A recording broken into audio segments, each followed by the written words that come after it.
Education is my passion. It's basically what I've been born to do. I'm an educator, a writer, a speaker, but all of that boils down to taking a piece of data, taking information and sharing it. When I was diagnosed with cancer, I refused to research anything. I went to Sloan because they're the best. Well, they're the best where I am. And I was like, look, I'm not going to worry. You guys worry for me. Tell me what to do and I'll do it. They told me to lose 40 pounds. I lost 40 pounds. They told me to do a clinical trial. I did the clinical trial.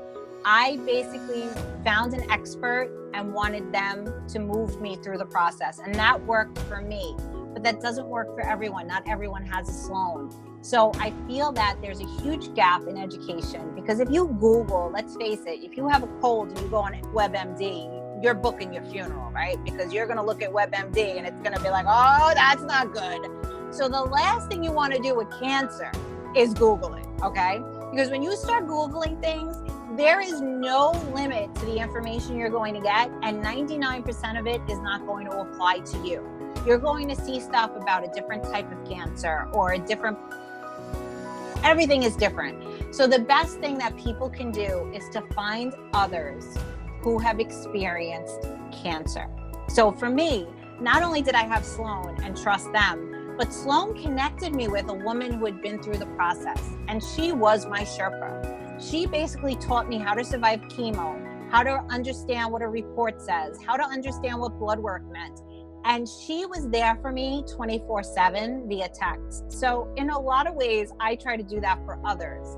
Not just through my blog, but also I have people as far away as Ireland, Buenos Aires, all over the world. We're on WhatsApp together. They send me messages. We talk to one another. When we have a scare, we bring it up to each other. Peer education, in my opinion, is one of the best, but you have to find your network and you have to be able to trust that the people you're talking to are actually who they say they are. So having some type of world where we could kind of say, hey, look, these people are here. I can recognize them. There's their face, there's their story. And being able to connect with them is really magic. And for those of us who are just diagnosed, find your Sherpa. Find someone who can walk you through it. Make sure you're your own advocate. Make sure your doctor is explaining everything to you. And if they don't explain it to you, find another doctor. If you're with someone and their bedside manner is atrocious, but they know what they're doing, you have to pick and choose, right? We actually call my oncologist like, doctor, that's not good. Because like, she'll always be like, that's not good. So we're always like, listen, I tell my family when I go to her, I'm like, don't say nothing. You say nothing. Don't mention anything to her because she'll be like, that's not good. So it's constantly like that balance, but she's the best. So I go to her and I know that if I have a question, I'm going to ask the nurse and I'm not going to ask her because if I ask her, I'm going to be on the phone with my funeral home going, I need a plot.